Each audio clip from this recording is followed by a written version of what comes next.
So you want to start an acting career in 2025. Here's everything you need to know before you get started. Number one, ask yourself, do you really want to be an actor, or is there a different role that you can do in the entertainment industry that is better suited for you? I think this happens to a lot of us. We watch movies and we think, oh, that is so cool, but the only visible role we see in front of us is the actors, and we don't see everything else that happens behind the scenes, where people think, oh, I want to be part of the movie, I want to make movies, but then they think acting is the only option. So before you get started, ask yourself, is it really acting that you want to do? Or maybe do you want to be a director, screenwriter, prop maker, costume designer? There are so many options. And I think just in general, familiarizing yourself with different roles within the production process will help you a lot, even if acting is what you want to do. And bonus question to that is, do you really want to be an actor, or do you just want to be famous? Because if you want to be famous, then I hate to break it to you, you're probably going to end up disappointed, because acting is not that easy to break into and it requires a lot of emotional work. So if you're not prepared for that, I would recommend reevaluating if acting is really what you want to do.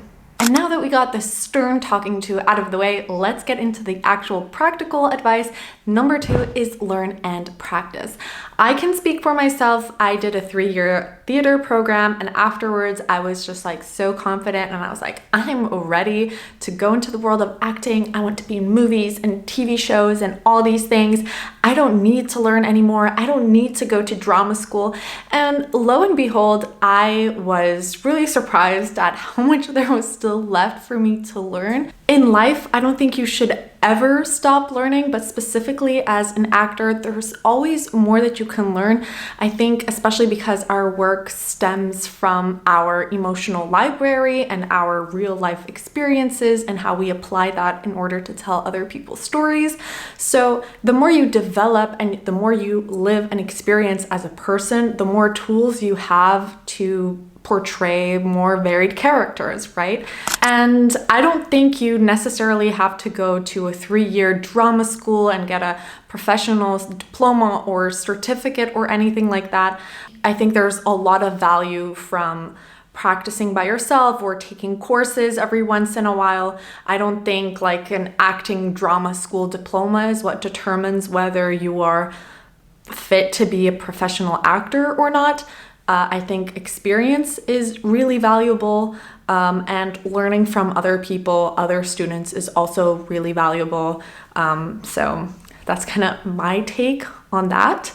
Number three, find what sets you apart. Each of us are unique and we have our own story, and people sometimes think, oh, I cannot be an actor because this and that and blah, blah, blah, blah, blah. I'm too old. I'm too young, I look like this and I look like that and blah, blah, blah. First off, that's not true. Look at the world around you. There are so many different kinds of people that exist, and in movies and in TV shows, what we're portraying most of the time is people. So also within these worlds, a wide variety of people exist. So there is space for everyone. You just need to figure out what sets you apart, what makes you unique, what do you have to offer that other people don't. Find your own voice, because that is your strength and nobody else can replace you. This will be beneficial for you to know when you go to castings, when you want to get representation, how you want to portray yourself online or in your portfolio. It's just going to help you narrow down what exactly it is that you can do and what you can offer to any project that you are wanting to partake in. Number four, and this is the most fun one in my opinion, is to discover what you like. Acting comes in so many different forms. I myself got to try out so many different things when I was in acting school, which is one of the benefits of going to school.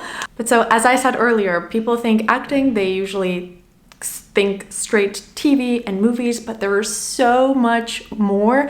You can do theater, you can do improv, you can do stand-up comedy, you can do role play like for corporate settings, which is pretty fun. You can even partake in psychological studies. I've done that before, which was a really cool experience.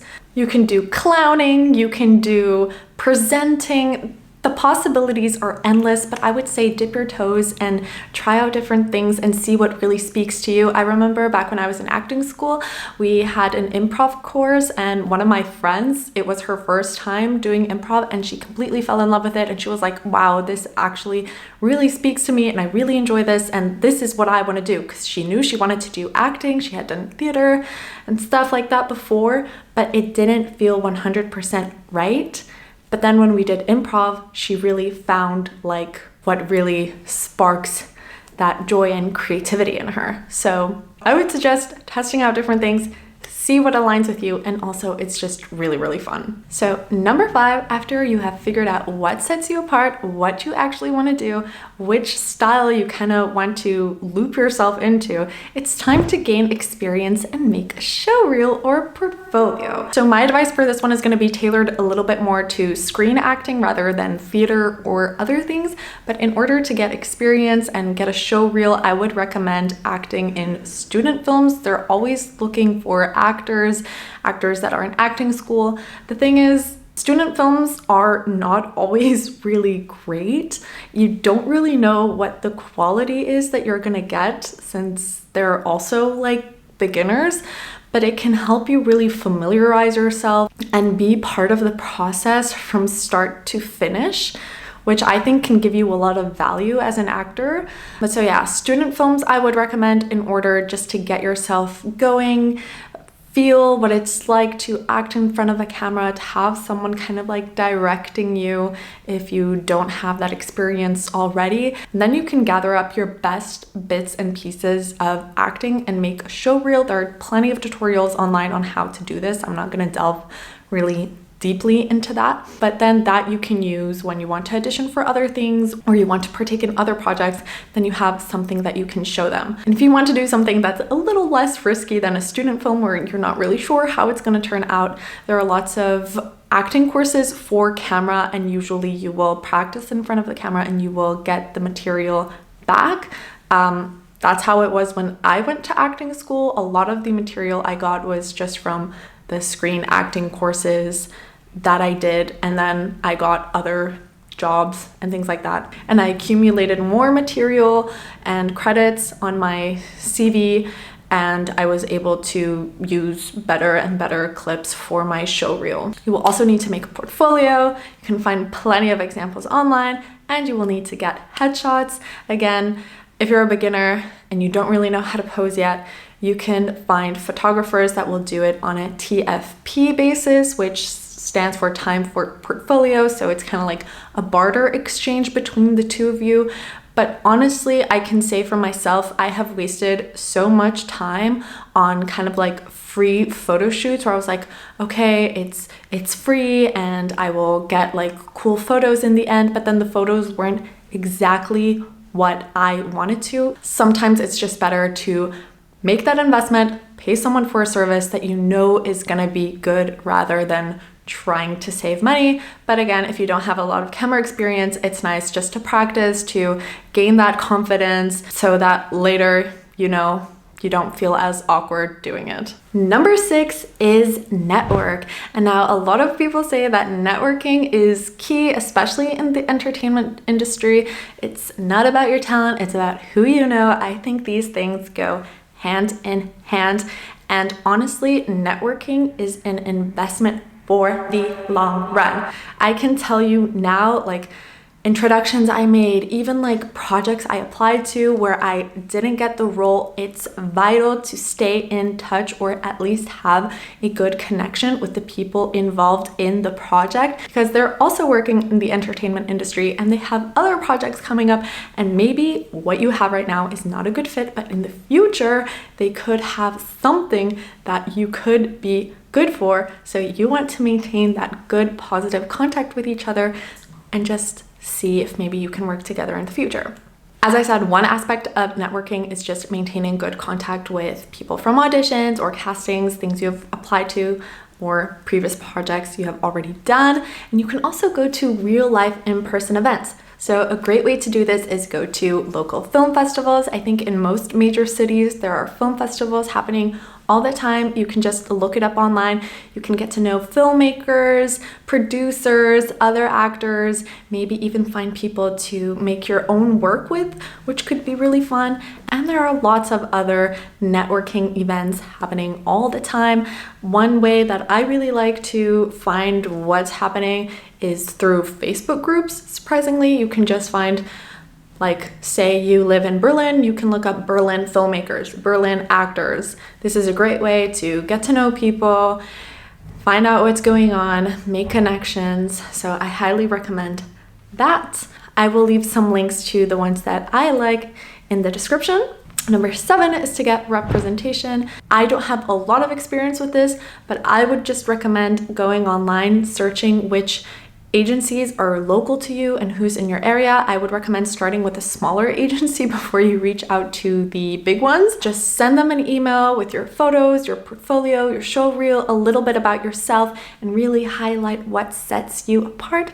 And hopefully one of them will say yes and want to meet with you and will want to represent you. And that's kind of how you'll be able to get the ball rolling. Another way to find agencies and agents online is through your country's actors union. I think most countries have this. You can just go online and look it up. For example, in the Netherlands, we have, what is it called? Acteurs Belonging, something like that. But so it's a website and it has all the approved agents and agencies listed there, and you can find their contact information, and then you can reach out and see if they have any openings available. But I do have to note that there are also some scammers out there and people with not very good intentions in the entertainment industry, so do keep a lookout for that. If you want to know whether someone is legit or not, the best way to tell is if they actually believe in you or not. So an agency is never, ever a legit agency will never, ever ask you to pay a fee to join. Never. I've had it happen in the past where I was reached out to by this agency and they were like, yeah, we really like your look. You're exactly kind of what we're looking for our actors pool. Come over, do an audition, blah, blah, blah. And I filmed a whole audition. I had to learn a monologue on the spot. And then they were like, yeah, okay, so your acting is really good, but your modeling is not quite there yet. So we have an in-house modeling course that you can do. And if you do that and you complete it, then you can join our agency. Take that as an example. If an agency is ever trying to sell you something, if they're not upfront with believing that they can get you jobs, because that's usually how agencies make money, and they're trying to get your money in other ways, they're not legit, and do not work with them, okay? And lastly, good luck. Remember who you are, remember why you started this, and don't forget to have fun. If you like the video, please subscribe to my channel, give this video a thumbs up, and leave in the comments what are your top tips for starting an acting career in this day and age, and I will see you in the next one. Bye!